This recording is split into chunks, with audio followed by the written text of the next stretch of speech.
My friends, is damn Agent 51 seconds in GoldenEye actually possible? Believe it or not, it's been over 6 long years since Karl Jobst achieved damn Agent 52, one of GoldenEye's most legendary world records, and it's been nearly 2 years since Karl W matched that feat. These are the only 2 men with damn 52s on the original Nintendo 64 video game console. But as time passes, new techniques are optimized and new developments continue to happen. I can only find myself pondering, is damn Agent 51 possible? Here we go! In early 2023, something incredibly unexpected happened when Nintendo and Xbox announced that GoldenEye 007, a game which had been stuck in the basements of copyright battles and intellectual property disputes for decades, was finally coming in new official re-release versions to their consoles, Nintendo Switch and the Xbox Series.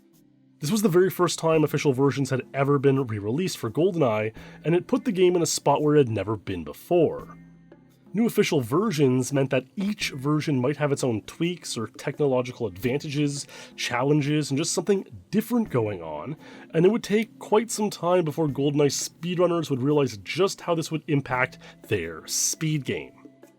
Most other N64 speed games had contended with this 10 or 15 years ago when their games were released on Wii Virtual Console, and they all made a decision on the legitimacy of playing these versions, or at least deciding how to compartmentalize the varying versions on different leaderboards or what have you.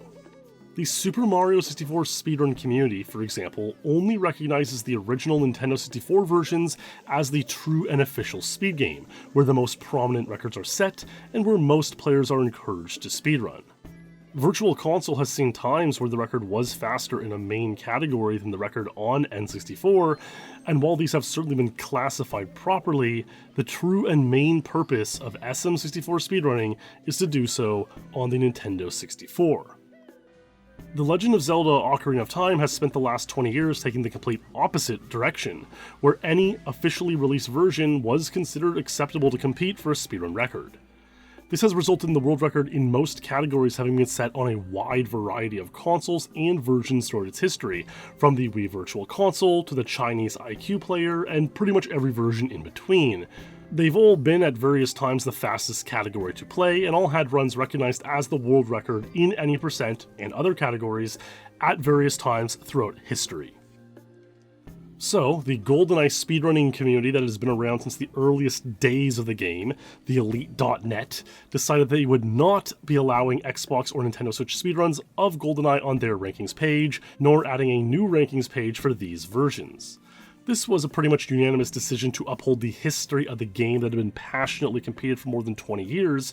However, there were still, of course, a group of gamers keen to speedrun these versions anyways, and use the speedrun.com rankings to administer and organize there, which is certainly welcome, and in fact interesting to see a fresh take on the game, not only the slight differences in the actual game versions, but also the slight differences that an adjacent community comes up with when speedrunning the game. For example, in this Xbox record on Cavern's 00 Agent by Remuto, we can see this nice technique using the AR-33 to lure out one of the scientists from the radio room, rather than what we see in the N64 version, where it's just one ZMG shot. This is facilitated by the Xbox's ability to aim and strafe at the same time, something you simply can't do on N64. We also see similar aiming while strafing on Bunker 2 runs, and it's always cool to see these little innovations and differences that players in a sort of parallel community come up with. Now, one compelling outcome of these 2 versions being released is that the Xbox version has seen a lot more competition than the Nintendo Switch version, which is perhaps owing to the Nintendo Switch Joy-Cons or Pro Controller being very terrible for speedrunning GoldenEye and maintaining full speed. And it's also difficult to come across the rare N64 Nintendo Switch Online controller, which are frequently out of stock. For example, the Xbox record for damn 00 Agent is 152, 2 seconds faster than the N64 version in all its 25 plus years of history and competition. Meanwhile, the Nintendo Switch Online version record for damn 00 Agent is a lot slower. It's simply a result of the Nintendo Switch version being very underplayed, while the Xbox version sees a lot more action. Now, the Xbox and Switch versions don't directly go faster. There is a maximum speed Bond can travel, after all, when strafing in a vacuum. However, boosts definitely do speed you up, and that's one advantage of the Xbox or Switch versions. Because there's a higher frame rate with fewer frame drops, it's much easier to get boosts. You can imagine a run on a Nintendo 64 where there are only 30 frames per second, and guards are shooting, thus causing lag and hence frame drops. There are countless boosts that just don't hit Bond because of so many frame drops on the N64 version. However, on a clean 30 frames per second version like the Xbox plays, there are fewer frame drops, and hence more of the guards' shots end up hitting you, giving you boosts. This can feel like the guards are more accurate, but the reality is simply that a cleaner frame rate gives more frames where you could get boosted, and thus overall, more boosts. One downside of this is that, while some of the levels which are difficult to survive become even more difficult to survive because you're getting hit a lot more.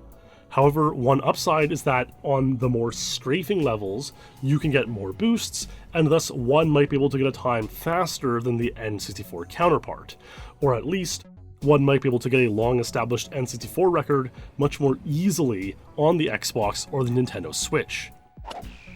Look at DAM52, for example.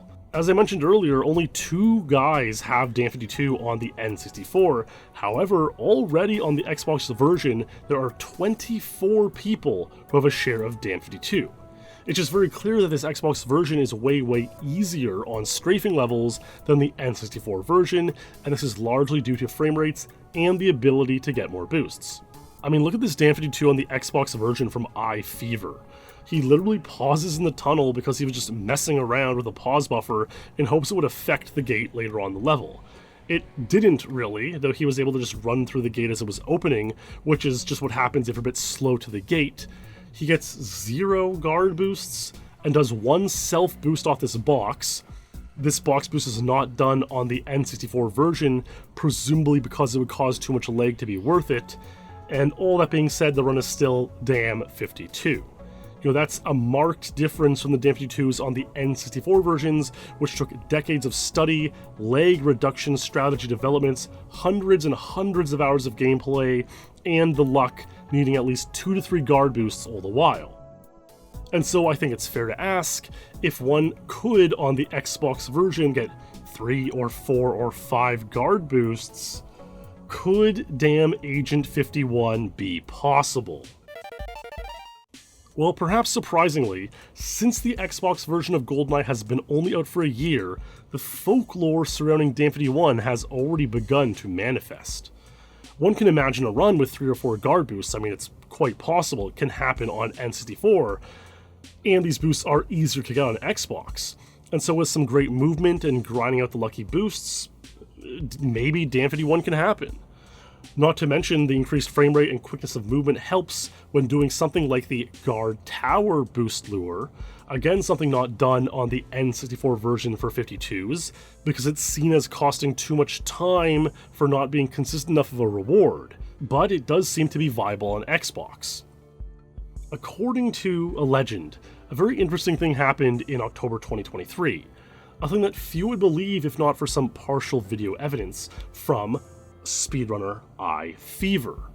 In this video, unreleased to the public, we see it pick up just after the lock shot on what seems to be DAM Agent. He lures a tower boost and gets what appears to be his 4th guard boost of the run, leaps off the dam, and DAM Agent 51 seconds? Could this possibly be true? Well, according to iFever, it was. Now, of course, no vid, no did, and this was indeed just a partial video. iFever claimed that he was playing a session for DAM51, hoping to get the 4 or 5 boosts that might be needed for this time. However, he forgot to hit record, a tragedy as old as time.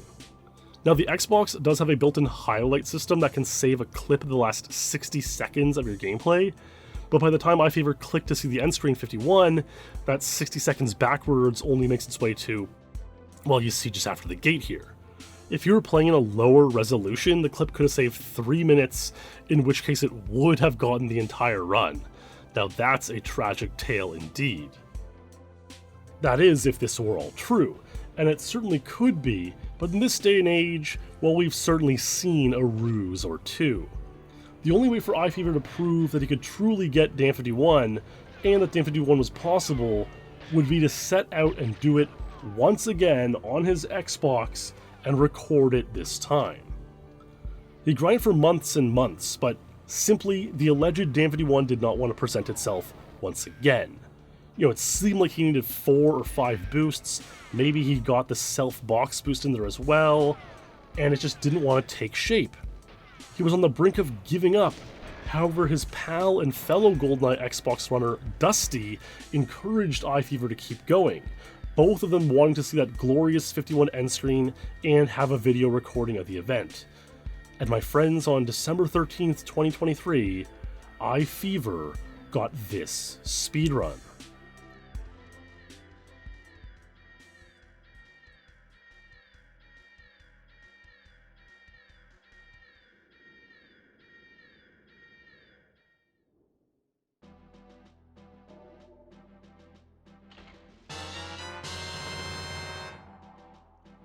DAM Agent 51, GoldenEye 007, Xbox Series X. Truly remarkable. And yes, this is the first time this video has been made truly public to you all watching it for the first time. In this run we see pretty typical boosts. The one at the start, the one through the tunnel, the one after the gate, a nice self boost on the box. He doesn't even go for the tower guard lure, which could have given him a 5th boost, and it's still a beautiful, clean DAM51. A significant run, marking the full second lower than what we know to be possible on the original N64. And that raises an interesting question. Could DAM51 be possible on Nintendo 64? Well, this box boost is a fascinating aspect and would need a little more experimentation on N64 to see if it saves time there or not. If it's even doable to get the shots off in time, it might just cause too much lag to be worth it. Kali W's 52 on N64 only had 2 boosts, and so with 5 total boosts, which is technically possible, including a tower guard lure, I mean, it's still quite a stretch, but who knows? Perhaps someday this fantasy will become a reality. Any way you cut it, iFever's 51 on Xbox shows a sort of prototype DAM51 signifying what may be possible on other versions of the game, and stands on its own as a truly remarkable speedrun achievement. A huge congratulations to iFever on this very cool run, and I suppose this answers our initial question in at least one way. Is DAM51 possible? Well, it seems as though on at least one official version of the game, yes, indeed it is. Thanks for watching, my friends. Stay true, and I'll see you in the next stream or video.